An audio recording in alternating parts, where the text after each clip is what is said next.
Olá, boa noite. Falamos aqui diretamente da Faculdade Católica de Anápolis.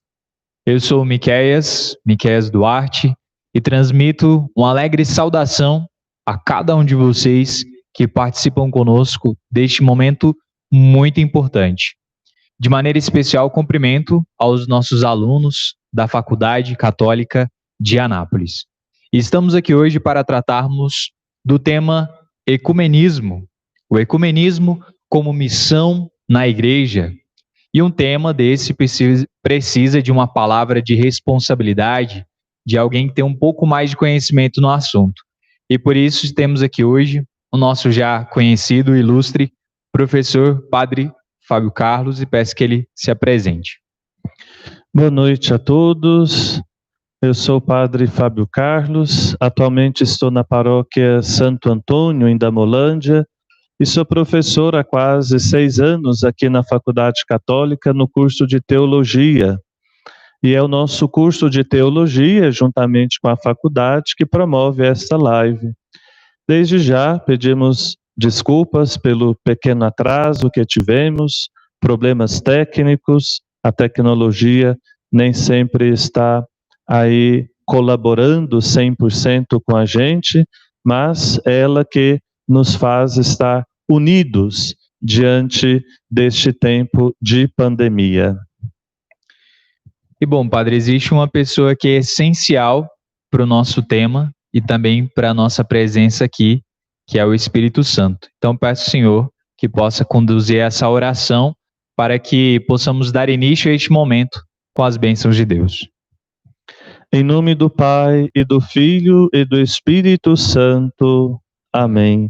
Peçamos ao Espírito Santo, Ele que nos une, e a este Espírito que pedimos também pela unidade dos cristãos. Vinde, Espírito Santo, enchei os corações dos vossos fiéis, e acendei neles o fogo do vosso amor. Enviai o vosso Espírito, e tudo será criado, e renovareis a face da terra. Oremos. Ó Deus, que instruístes os corações dos vossos fiéis com a luz do Espírito Santo, fazei que apreciemos retamente todas as coisas segundo o mesmo Espírito e gozemos sempre da sua consolação. Por Cristo, Senhor nosso. Amém. São Miguel Arcanjo, rogai por nós. Em nome do Pai, do Filho e do Espírito Santo. Amém. Então, caríssimos amigos, alunos, todos aqueles que nos acompanham, vamos agora dar início, com as palavras do Padre Fábio, a este tema de hoje, né? O ecumenismo como missão da Igreja. Então, começamos com a palavra de Deus. A palavra de Deus sempre deve guiar os caminhos da vida da Igreja e todas as nossas reflexões, especialmente as reflexões teológicas. Então vamos começar com o Evangelho de São João, capítulo 17. Assim Jesus falou, e elevando os olhos ao céu, disse: Pai, chegou a hora. Glorifica teu Filho, para que teu Filho te glorifique, assim como deste a ele poder sobre todos, a fim de que dê vida eterna a todos os que lhe deste. Esta é a vida eterna, que conheçam a ti, o Deus único e verdadeiro, e a Jesus Cristo, aquele que enviaste. Eu rogo por eles, não peço pelo mundo, mas por aqueles que me deste, porque são teus. Tudo que é meu é teu, e tudo que é teu é meu, e eu sou glorificado neles. Eu já não estou no mundo, mas eles estão no mundo, enquanto eu vou para junto de ti. Pai Santo, guarda-os em teu nome, o nome que me deste, para que eles sejam um, como nós somos um. Consagra-os pela verdade, a tua palavra é verdade. Assim como tu me enviaste ao mundo, eu também os enviei ao mundo. Eu me consagro por eles, a fim de que também eles sejam consagrados na verdade. Eu não rogo somente por eles, mas também por aqueles que vão crer em mim pela palavra deles. Que todos sejam um, como tu, Pai, estás em mim e eu em ti. Que eles estejam em nós, a fim de que o mundo creia que tu me enviaste. E depois, um pequeno trecho do Evangelho de Mateus, final do Evangelho, Mateus 28, 18, 19. Jesus se aproximou deles e disse: Foi-me dada toda a autoridade no céu e na terra. Ide, pois, fazer discípulos meus todas as nações, e batizai-os em nome do Pai, e do Filho, e do Espírito Santo. Iniciando com a palavra de Deus, sempre é muito importante para que ela possa nos guiar e assim fazer com que a gente compreenda melhor isso que nós estamos refletindo, que é o ecumenismo como missão na igreja. Miqueias, eu sei que é eu que vou falar, mas quero que você também dê uma opinião. Não sei se você chegou a estudar o ecumenismo na faculdade de teologia, e se não estudou ainda é melhor, porque muitas pessoas elas têm uma concepção daquilo que é o ecumenismo, né? E muitas vezes é uma concepção assim um pouco errada. Eu não sei se já te perguntaram, se já falaram com você sobre essa realidade, ou qual a concepção que você tinha e talvez hoje, depois dos estudos, tem a respeito do ecumenismo. Com certeza nos perguntam sempre, né, sobre o ecumenismo, e um dos temas que até hoje eu motivava algumas pessoas a participarem é entender que o ecumenismo está no nosso dia a dia. Nós lidamos cotidianamente com pessoas de religiões diferentes, né? Crenças diversas. E hoje em dia eu acredito que não dá para a gente ter uma convivência pacífica e cristamente, catolicamente frutuosa, sem ter uma visão clara e, repito a palavra frutuosa, do que é ecumenismo. E por isso que motivava a muitos e continuo motivando a você que continue prestando atenção nos pontos que embasam essa reflexão de hoje. Porque com toda certeza nós temos aí muita gente que tem certo preconceito em relação ao ecumenismo, né? Quando se fala sobre o ecumenismo, às vezes dizendo assim, não, eu não converso com crente, porque eles são enjoados, isso e aquilo, né? Eles estão aí batendo nas nossas portas, e essa é uma das coisas que eu tenho de elogiar muitos protestantes, evangélicos, irmãos cristãos, que eles desempenham uma missão que nós deveríamos desempenhar e muitas vezes não temos esta coragem de desempenhar, né? Está aí de porta a porta, levando a palavra de Deus. Muitas vezes nós estacionamos o nosso cristianismo, né? E aí nós não cumprimos esta missão. E realmente, por mais que eles sejam difíceis, nós temos esta missão de tê-los como nossos irmãos.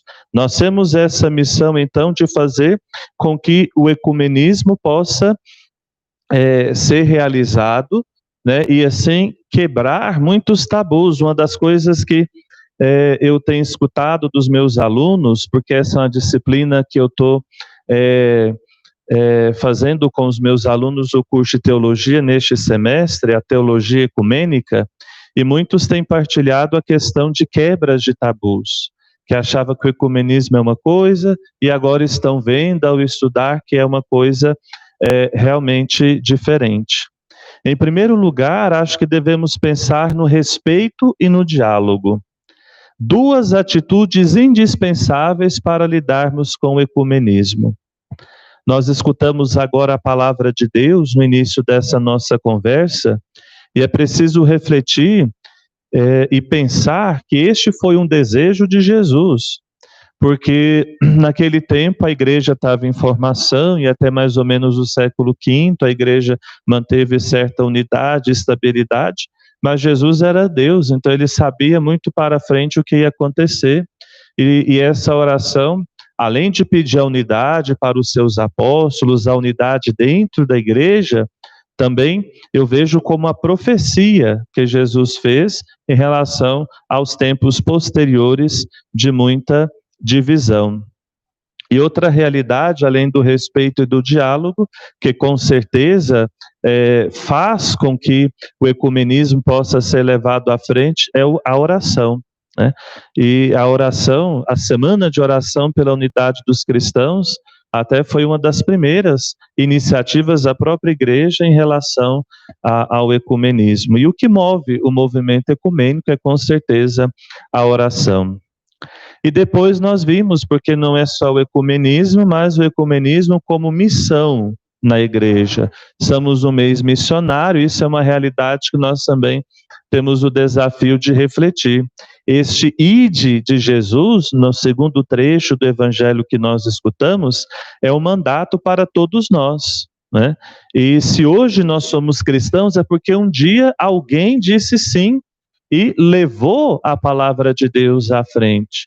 Até hoje nós celebramos a festa de dois apóstolos, São Simão e São Judas, né? Tem uma devoção muito particular a São Judas Tadeu.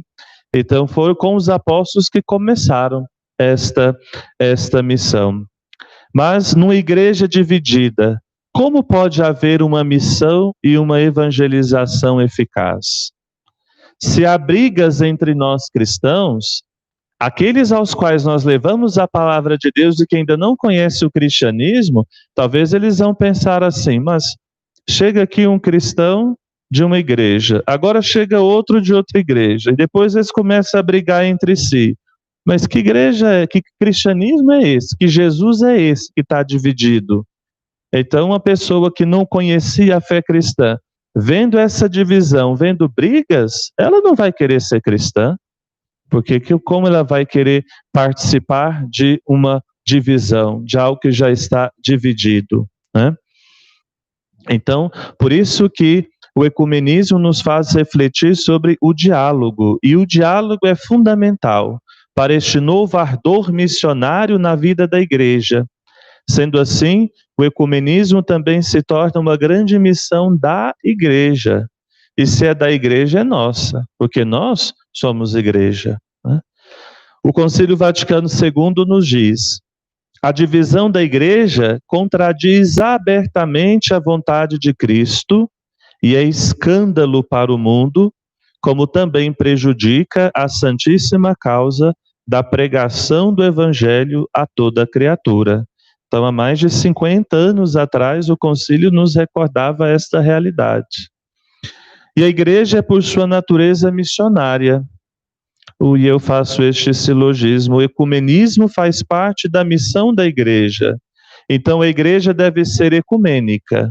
E se nós somos igrejas, nós cristãos devemos ser ecumênicos, ou seja, trabalhar e rezar pela unidade dos cristãos. Com certeza precisamos ter esses mesmos sentimentos de Cristo, que é a cabeça da igreja, que tinha o desejo de que todos sejam um.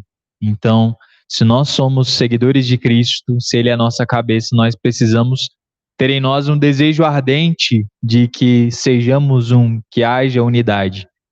E ecumenismo, vamos lá no sentido assim, etimológico, decifrando essa palavra, o que o senhor pode nos dizer?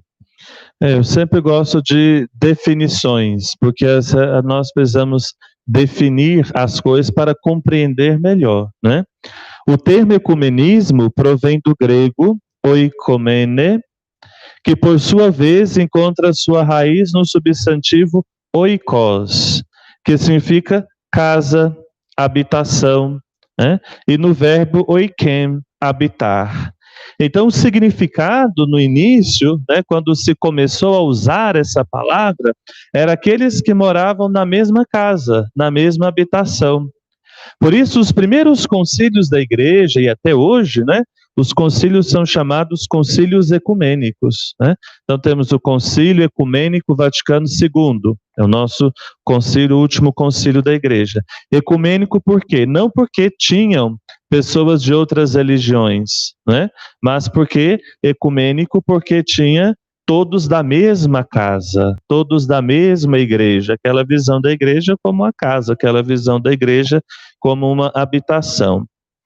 Mas aí o tempo foi passando, as divisões na igreja foram acontecendo e o termo evoluiu de significado.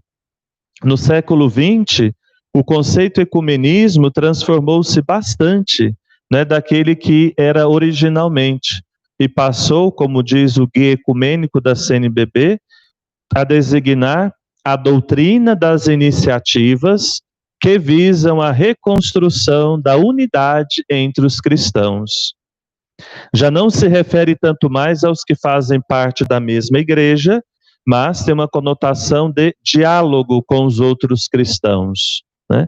E o ponto fundamental do ecumenismo é o diálogo. Sem diálogo não existe compreensão, escuta, reconhecimento das próprias faltas, porque uma das coisas que a igreja realmente começou um diálogo mais eficaz foi quando Paulo VI e o patriarca Atenágoras, patriarca oriental, né, ortodoxo, eles então pediram reciprocamente perdão pelos erros, né, e tiraram as excomunhões que tanto a igreja latina quanto a igreja oriental tinha colocado uma para a outra e pediram perdão, né? Então, essa é uma realidade muito interessante e importante, porque nós vamos atrás, então, e vamos, cada um dá o perdão. Então, é começando com isso, com o diálogo, com o perdão, que aí nós podemos, então,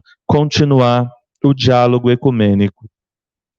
E é bom que a gente saiba, ecumenismo não é sincretismo religioso. Sincretismo religioso é a mistura das religiões, sem nenhum critério, né? Ecumenismo não é isso, não é uma mistura de religiões, né? E o diálogo ecumênico também, ele não prevê o proselitismo, ou seja, nós não queremos dialogar com os outros cristãos simplesmente porque nós queremos que eles se convertam para a Igreja Católica. Então, este não é a primeira, o ponto fundamental e talvez nem faça parte mais da mentalidade quando nós tratamos o ecumenismo. Então, essas duas realidades precisam estar bem claras para que as concepções não sejam deturpadas, e aí a gente não consiga realmente compreender, então, aquilo que realmente é o ecumenismo. Então, talvez com o diálogo seria a primeira questão, uma questão positiva, e depois, como na definição negativa, aquilo que não é sincretismo religioso, mistura de religiões, e também não é proselitismo, que é querer que os outros se convertam para a nossa igreja. E ao longo da nossa explicação aqui, da nossa conversa, talvez fique um pouco mais claro a relação, então, que nós temos ecumênica. Bom, como o próprio padre disse, a questão, quando nós tratamos as definições, entendemos melhor. Eu mesmo já comecei a entender melhor ainda a questão do ecumenismo, e só comentando é que às vezes nós vemos o ecumenismo como algo que estamos criando agora, né? Como se fosse uma novidade, né? Agora a gente está tentando criar um ecumenismo para, tipo, viver em paz. E a própria definição da palavra diz que o ecumenismo sempre existiu, né? Que é todos viverem unidos. Ou seja, nós estamos nessa missão de continuar essa unidade, de continuar o que sempre foi antes, né, das divisões, que é vivermos na mesma casa. Porém, nós falamos aqui ecumenismo, de buscarmos essa unidade, estamos falando de religiões cristãs, né, que professam a fé em Cristo. Mas e então, qual é a nossa relação, como se define com os nossos irmãos de outras crenças que não têm a Cristo como Deus, não professam a fé na Santíssima Trindade, e que nome a gente dá para isso então? Como tratamos? Isso é muito interessante porque talvez se usa o termo ecumenismo para tudo, não é? Talvez um dia, como nós vemos que o termo evoluiu, talvez um dia vai evoluir, vai ficar só ecumenismo, seja cristão, seja outras religiões. Mas com outras religiões nós chamamos de diálogo interreligioso. O diálogo interreligioso, em especial com as religiões monoteístas, quer dizer que acreditam no único Deus, que são os judeus e são os islâmicos, fundamenta-se justamente na missão que Cristo nos confiou, solicitando a sábia articulação entre anúncio e diálogo. E de novo o diálogo, e sempre vai, né, se repetir quando se fala de ecumenismo, de diálogo, como elementos constitutivos da evangelização. Com tal atitude, a Igreja, sacramento universal de salvação, isso está falando o documento de Aparecida, reflete a luz de Cristo que ilumina todo homem. A presença da Igreja entre as religiões não cristãs é feita de empenho, discernimento e testemunho, apoiados na fé, esperança e caridade teologais.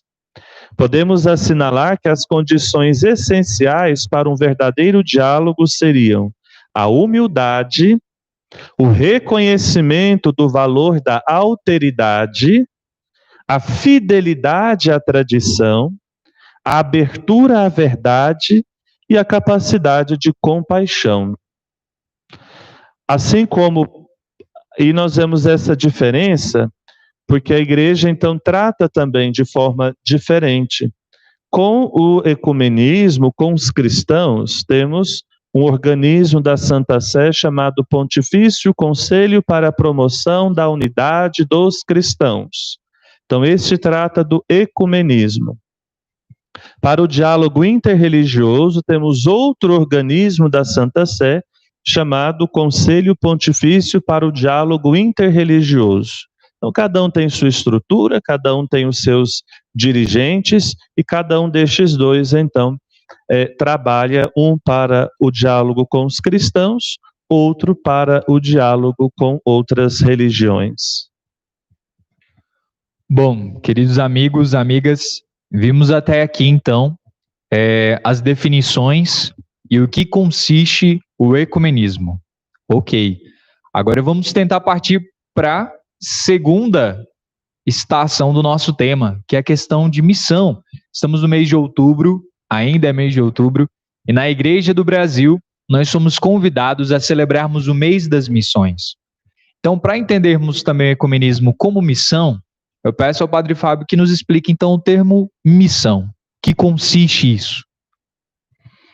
A Igreja Católica, disse o Papa São João Paulo II na encíclica Redemptoris Missio, uma encíclica sobre a missão, né? A expressão é latina, Redemptoris Missio, significa a missão do Redentor. Então, a Igreja é, na sua essência, missionária. Se a Igreja não for missionária, não é Igreja. Então, na sua essência, o Evangelho curto que nós vimos de Mateus no início, nos fala então da grande missão que o Senhor deu para os seus apóstolos, e é para todos nós cristãos. Ide pelo mundo inteiro, anunciai o Evangelho a toda criatura.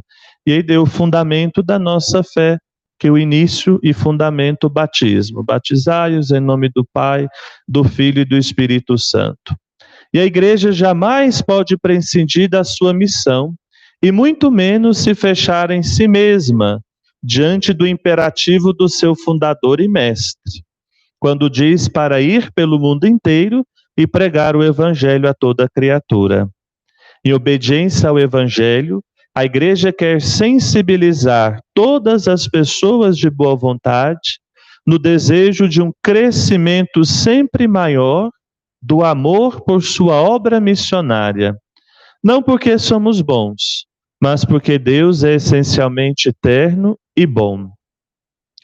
E uma palavra do servo de Deus, Dom Helder Câmara, que foi grande missionário, grande bispo brasileiro, ele então afirma: missão é partir, é não se deixar bloquear nos problemas do pequeno mundo a que pertencemos. A humanidade é maior. Missão é partir, mas não devorar quilômetros. É, sobretudo, abrir-se aos outros como irmãos, descobri-los e encontrá-los. E, se para encontrá-los e amá-los é preciso atravessar os mares e voar lá nos céus, então, missão é partir até os confins do mundo. E o interessante nessas palavras de Dom Helder Câmara é que nós vemos as duas, digamos assim, dimensões da missão. Primeiro, para ser missionário não precisa sair, porque muita gente não tem essa vocação de sair de casa e ir pelo mundo anunciando o Evangelho. Nem todos têm esta missão. Então, como desempenhar, como ser missionários? E aí talvez a padroeira das missões nos responda, Santa Teresinha do Menino Jesus, né? Fazendo bem todas as coisas do dia a dia, né? Fazendo bem a nossa missão como pai, mãe de família, como cristão, como padre, né? Como profissional, né? Então, desempenhar, dar o nosso testemunho de cristãos. Então, para nós que ainda estamos, que não temos essa vocação de sair pelo mundo inteiro, é assim que nós vamos descobrir e encontrar os nossos amados irmãos. E é assim que nós respondemos à nossa missão.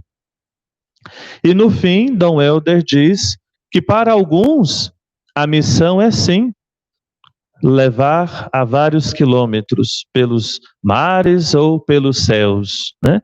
Então é aqueles que têm realmente essa vocação de sair da sua casa e de ir pelo mundo inteiro, né? Encontrar os seus amados irmãos indo para os mais longínquos lugares. Então, por isso, todos somos chamados a ser missionários. Não tem desculpa para não ser missionário. Então, seja ficando na nossa casa, na nossa comunidade paroquial, né, na nossa profissão, nós dando o nosso testemunho de cristãos, somos missionários. E seja aqueles que estão aí pelo mundo inteiro, anunciando o Evangelho a tantos lugares, que muitos ainda não se dispuseram a ir, e eles, como vocação, se dispõem a ir. Todos somos missionários, a igreja é missionária e sempre foi missionária, então, como o próprio padre disse, a igreja sempre foi e sempre será missionária. Então, entendendo agora o ecumenismo como missão e já sabendo o que é missão, eu peço ao padre que nos fale um pouco pontos importantes da história desse diálogo ecumênico.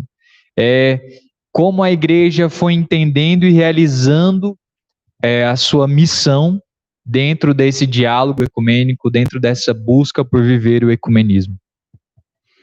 Não estava previsto aqui no meu escrito, mas eu penso agora que para começar a falar disso, é preciso pensar nos 3 grandes pontos da divisão da igreja.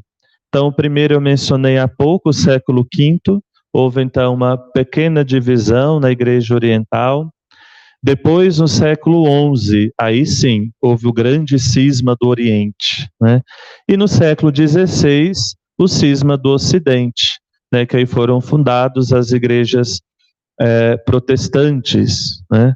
Então, em relação a isso, para colocarmos na história, né? Nos articularmos aí dentro da história. É claro que não é possível falar de toda a história do diálogo ecumênico, né? Porque tem até artigos que falam só sobre a história do diálogo ecumênico. Mas um dos autores do Brasil, Elias Wolff, que é um dos que mais fala sobre o ecumenismo e até assessor na CNBB sobre o ecumenismo, isso palavras dele. De Constantino às vésperas do Concílio Vaticano II, o catolicismo afirmou-se com base a princípios de autoridade e autossuficiência. ele ainda fala, o autor, eclesiologia exclusivista e triunfalista. A Igreja Romana compreendia representar a totalidade da fé cristã, destituindo de qualquer significação elementos cristãos situados além de suas estruturas. Pensamentos da época. Sempre que vamos falar da história, eu gosto bastante da história, nós não podemos falar da história do passado com os nossos critérios do presente, porque senão vai ser muito injusto, né? Quando se fala das guerras, de mortes no passado, por exemplo, não existia Declaração Universal dos Direitos Humanos, não existiam democracias, né? Liberdade de expressão, né? Então, muitas dessas realidades não existiam. Então, nós temos que saber qual é realmente o contexto do passado e assim, então, ver, analisar, sem julgar com nossos critérios de hoje, aquilo que aconteceu no passado. Senão seremos injustos com o passado. Então a igreja realmente tinha este pensamento, teve este pensamento, mas era o pensamento de uma época, né? O movimento ecumênico, ele inicia no meio protestante, não no meio católico. Tanto é que foi uma dificuldade para que os católicos, né, participassem. Foi fundado em 1948 o Conselho Mundial das Igrejas. A Igreja Católica não participou. Só em 61, na terceira assembleia deste mesmo Conselho Mundial de Igrejas, que, a pedido do Papa São João XXIII, alguns delegados da Igreja Católica foram participar deste encontro. O Papa São João XXIII, como foi núncio apostólico em países de maioria orientais, católicos ortodoxos, né, não católicos romanos, mas católicos ortodoxos, porque existem católicos orientais e existem católicos ortodoxos, né? Os orientais, católicos orientais, seria uma nomenclatura que nós utilizamos para aqueles que estão em unidade com a igreja, né? Que são também orientais, né? Em unidade com a igreja. Falamos normalmente católicos ortodoxos, aqueles que também são orientais, mas não estão em unidade com a igreja, né? Estudar também as igrejas orientais é algo muito interessante, muito rico. Não dá para a gente falar aqui, mas é algo que de se pesquisar que é muito interessante. Então foi justamente São João XXIII que se empenhou para o diálogo ecumênico.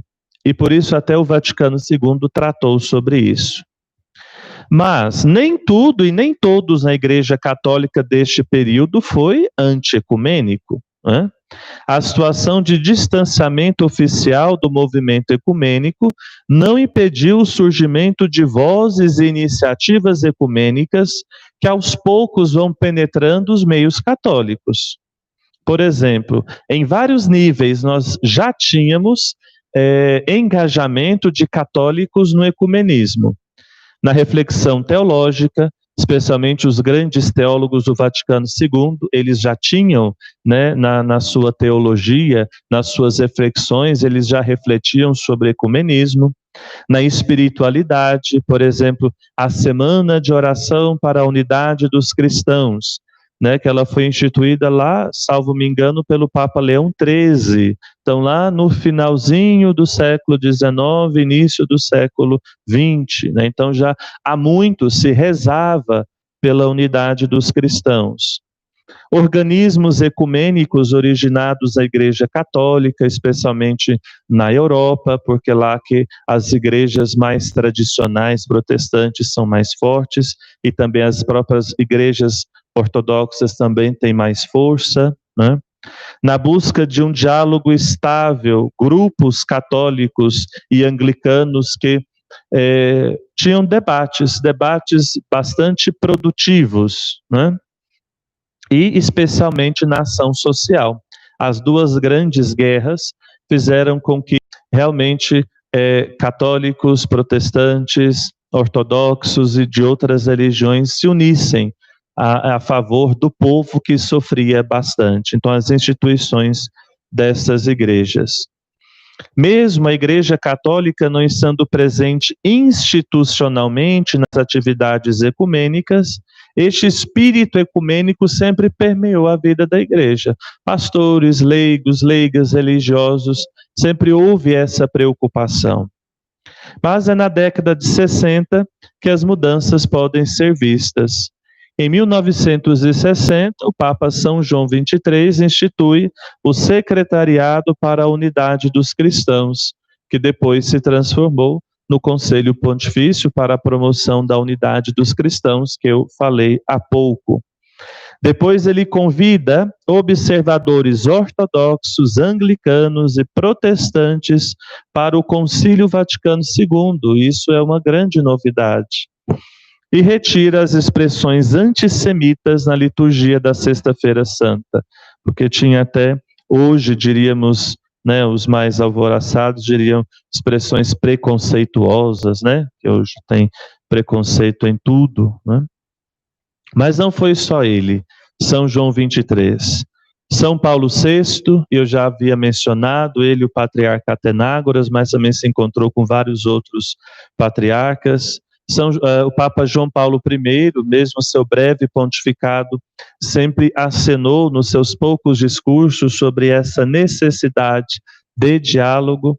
São João Paulo II, né, que foi um dos papas que mais viajou pelo mundo, e quase sempre nas suas viagens tinha encontros ecumênicos, né, encontros com delegações de outras religiões. Inclusive, ele escreveu que depois, eu acho que depois do documento do Vaticano II, Unitatis Redintegratio, que trata sobre o ecumenismo, e o Nostra Aetate, que trata do diálogo interreligioso, a carta encíclica Ut Unum Sint, para que todos sejam um, do Papa João Paulo II, é um dos grandes documentos do ecumenismo. Então, depois do Vaticano II, nós temos essa encíclica de João Paulo II. Bento XVI também trabalhou bastante para o ecumenismo e, claro, o nosso atual Papa Francisco. E por isso eu vou ler aqui as palavras do Papa Bento XVI no início do seu pontificado. Então, no início do pontificado, normalmente se faz discursos como programa para o seu pontificado. Então, para Bento XVI, que também se encontrou com muitos patriarcas orientais, né, ele disse nesse discurso: com plena consciência, no início do seu ministério na Igreja de Roma, na qual Pedro derramou o seu sangue, o atual sucessor assume como compromisso primário o de trabalhar sem poupar energias na reconstituição da plena e visível unidade de todos os seguidores de Cristo. Então, compromisso primário, continuou o Papa. Esta é a sua ambição, este é o seu impelente dever. Ele está consciente de que para isso não são suficientes as manifestações de bons sentimentos. Então não é só uma boa vontade, né? Um querer assim muito floreado, muito apaixonado. São necessários gestos concretos que entrem nos corações e despertem as consciências, enternecendo cada um aquela conversão interior que é pressuposto de qualquer progresso pelo caminho do ecumenismo. E tenho para mim que esta live do nosso curso de teologia da nossa faculdade católica é um gesto concreto em relação a isso. Dar a conhecer essa realidade do ecumenismo como missão na vida da igreja. Padre, agora uma questão, né? Só também como professor de teologia, eu penso que pelo que já foi exposto, nós já tivemos um clareamento das ideias muito grande, né? Uma noção mais abrangente sobre esse assunto. Mas eu preciso fazer essa pergunta porque a gente escuta aqui e ali. dentro dessa missão do diálogo ecumênico, em algum momento a igreja como que deixa de lado sua doutrina, renuncia aos seus princípios, aos seus costumes, e aí? Essa é uma questão muito séria, muito importante, porque muita gente tem preconceito em relação ao ecumenismo justamente por isso, por achar que a igreja ela vai renunciar à sua fé para entrar em diálogo com os outros, né?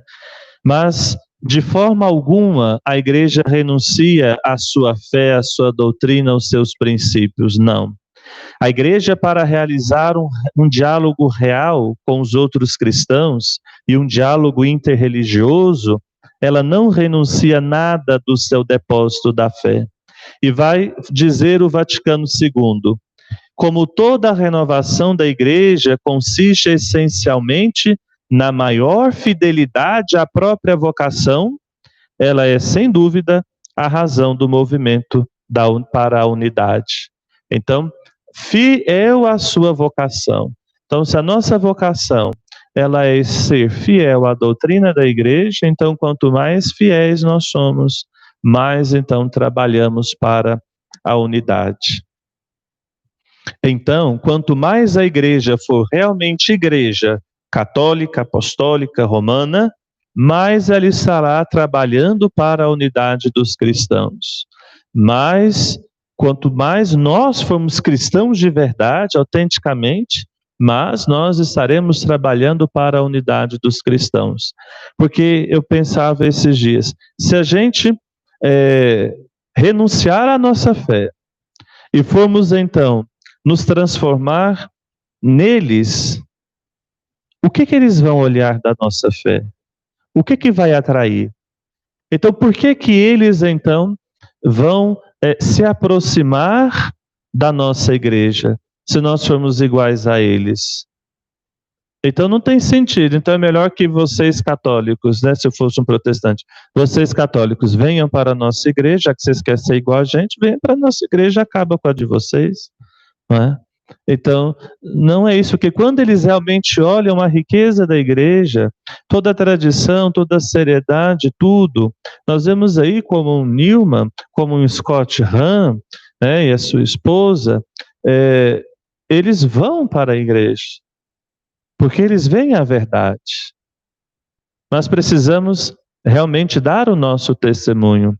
Acho que foi Gandhi que disse que só não se tornava cristão, né, ou seria cristão se os cristãos realmente fossem cristãos de verdade, né? Claro que esse talvez não seja um exemplo muito fraco, mas é para a gente pensar um pouco, né? Se a gente não vive a nossa fé, então nós não estamos atraindo, né?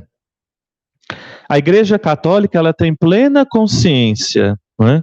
E aqui eu vou elencar realmente questões do depósito da fé, que Deus envia o seu Filho unigênito, que Jesus institui sua única e una igreja, que ele institui o sacramento da Eucaristia, que é sinal de unidade, que aos seus discípulos ele dá o novo mandamento do amor e promete o Espírito Santo.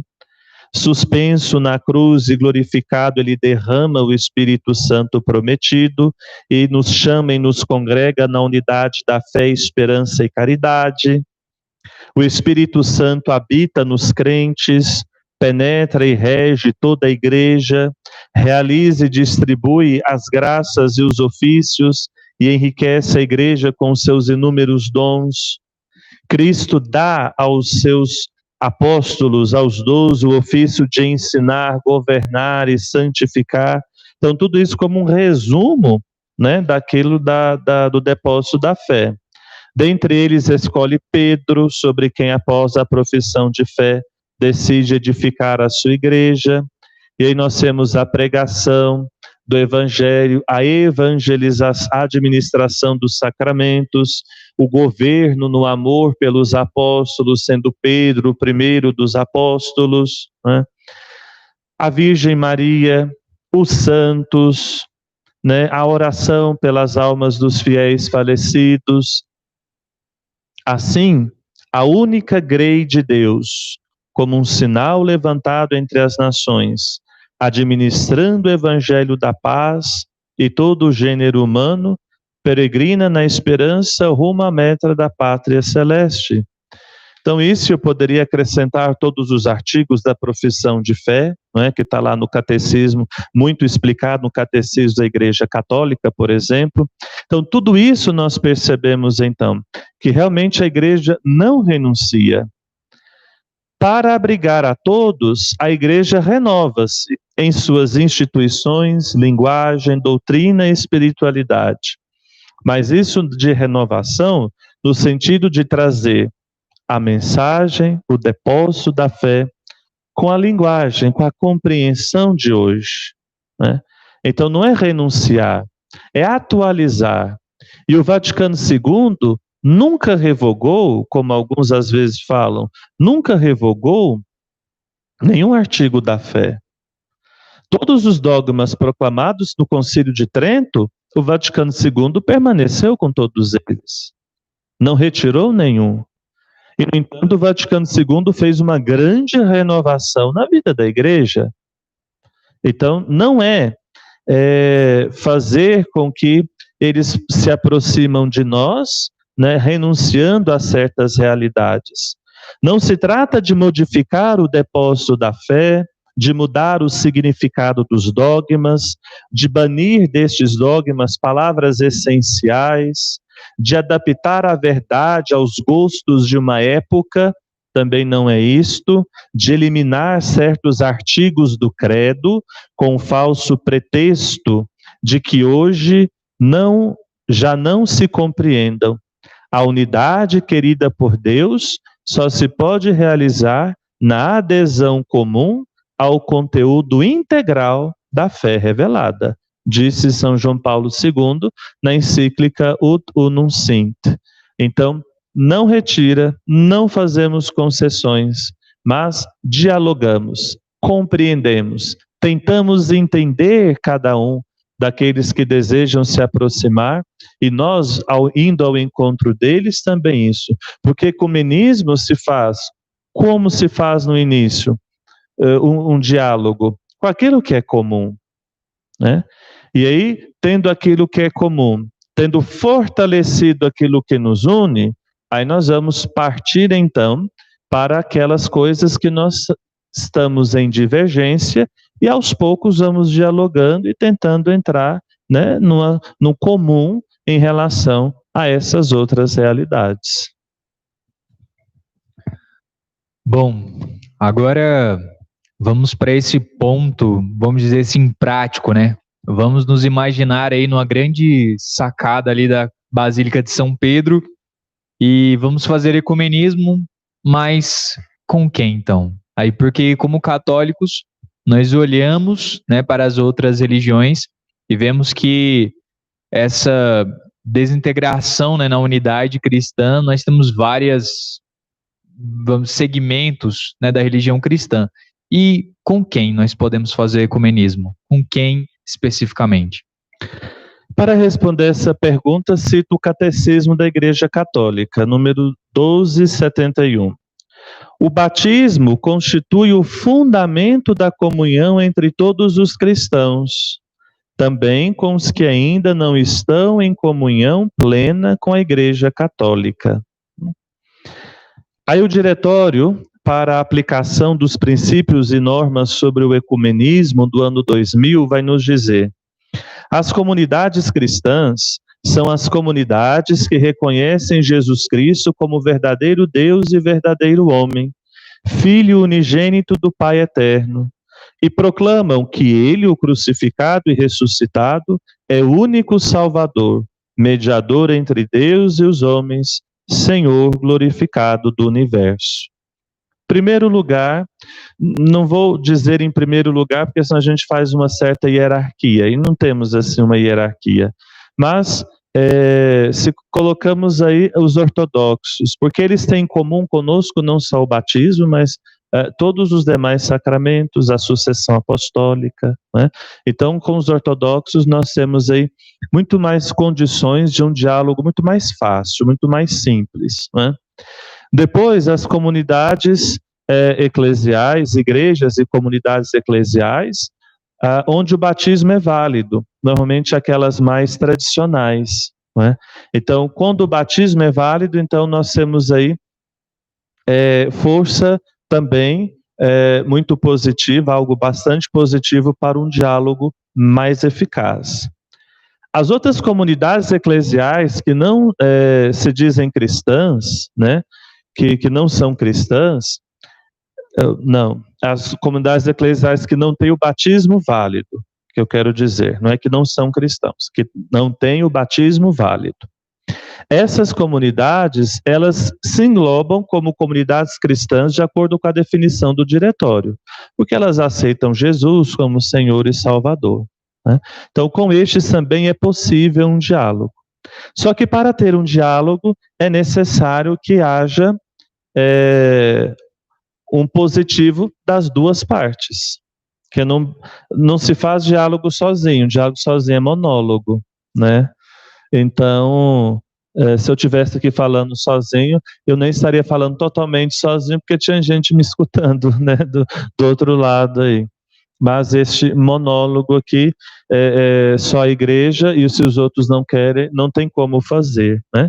Então nós, se formos simplificar, então seria com estes que podemos fazer o ecumenismo. Mesmo onde o batismo não é válido, se eles desejam diálogo, se eles querem, né, e são comunidades que se confessam cristãos, nós podemos. E uma pergunta, eu penso que muito importante, a fim de denotar, né, como é significativo e essencial que exista o ecumenismo em toda a sua abrangência de sentido. Quais são os frutos, padre, que nós temos dessa vivência do diálogo ecumênico? Então, se formos pensar que a igreja, desde 1960, nós temos aí o diálogo, né? Assim, de forma mais eficaz, então nós temos aí 60 anos, né? Então, neste tempo todo, o que nós temos aí, talvez assim, de concreto? Nas relações dos dirigentes das igrejas, existe a localização de pontos de encontro e mútua procura de avizinhamento e diálogo. Nas comunidades dos fiéis, cresce o convívio entre os cristãos de religião diferente. No campo pastoral, a cooperação ecumênica é a realidade em muitos ambientes. Cresce também a sensibilidade ecumênica na espiritualidade, na oração, como falamos. E no nível teológico doutrinal, que talvez seria o mais complicado, mas há muito progresso. Por exemplo, convergências e consensos sobre vários elementos da fé cristã e eclesial. Com os ortodoxos, foi alcançado um amplo consenso na doutrina trinitária, cristologia e pneumatologia, que tem a ver com o Espírito Santo. Com a comunhão anglicana, avança o diálogo sobre a autoridade na igreja. Com os metodistas, foi alcançado um acordo sobre a tradição apostólica. E com a Federação Luterana Mundial, foi alcançado um consenso diferenciado sobre a doutrina da justificação. Neste ponto, já estamos quase encerrando nossa live, gostaria de citar a encíclica recém-publicada do Papa Francisco, Fratelli Tutti. A partir da nossa experiência de fé e da sabedoria que se vem acumulando ao longo dos séculos, e aprendendo também as nossas inúmeras fraquezas e quedas, como crentes das diversas religiões, sabemos que tornar Deus presente é um bem para as nossas sociedades. Buscar a Deus com o coração sincero, desde que não o ofusquemos com os nossos interesses ideológicos ou instrumentais, ajuda a reconhecer-nos como companheiros de estrada, verdadeiramente irmãos. Julgamos, continua o Papa Francisco, que quando se pretende, em nome de uma ideologia, expulsar Deus da sociedade, acaba-se adorando ídolos, e bem depressa, o próprio homem se sente perdido, a sua dignidade é espezinhada os seus direitos violados, conheceis bem a brutalidade a que pode conduzir a privação da liberdade de consciência e da liberdade religiosa. Como desta ferida se gera uma humanidade radicalmente empobrecida, porque fica privada de esperança e de ideais. Continua o Papa. Temos que reconhecer que entre as causas mais importantes da crise do mundo moderno se conta uma consciência humana anestesiada e o afastamento dos valores religiosos, bem como o predomínio do individualismo e das filosofias materialistas que divinizam o homem e colocam os valores mundanos e materiais no lugar dos princípios supremos e transcendentes. Não se pode admitir que no debate público só tenham voz os poderosos e os cientistas. Deve haver um lugar para a reflexão que provém de um fundo religioso que recolhe séculos de experiência e sabedoria. Os textos religiosos clássicos podem oferecer um significado para todas as épocas. Possuem uma força motivadora, mas de fato são desprezados pela miopia dos racionalismos. Assim, o Papa Francisco demonstra como a unidade dos cristãos e o diálogo com as outras religiões podem salvar o nosso mundo atual. E como devemos nos unir para que Deus não seja afastado do mundo em que vivemos. Então essa união serve também muito para essa realidade. Ainda poderíamos falar um pouquinho sobre o ecumenismo no Brasil, mas eu acho que já foi o bastante por hoje, e dizer que também, assim como na Igreja Universal, o Brasil também se empenha aí para o ecumenismo, né? Então, também o ecumenismo faz com que nós possamos conservar os princípios para a sociedade, né? Deixar na sociedade, então, que Deus também tenha o seu lugar e não apenas as coisas deste mundo.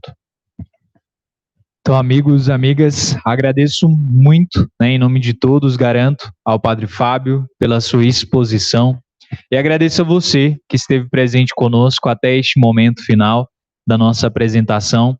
Garanto que você ganhou muito. O conhecimento é algo que ninguém pode tirar de nós. Podem nos tirar os abraços, a presença, mas nada pode nos tirar o conhecimento. Então, agradeço a você, aos alunos, aos convidados, aqueles que desejaram participar conosco. Agradecemos aos colaboradores e solicitamos aqueles que têm as suas aulas seguintes que possam continuar atentos às indicações. Muito obrigado pela sua presença aí online da sua casa e toda a participação. Fiquem todos com Deus. E a nossa live vai estar disponível também aí nas plataformas da faculdade, possivelmente talvez também da diocese. Vou dar a bênção e encerramos este momento. Que pela intercessão de São Simão e São Judas, que hoje nós celebramos, abençoe-vos o Deus Todo-Poderoso, Pai, Filho e Espírito Santo. Amém. Obrigado a todos.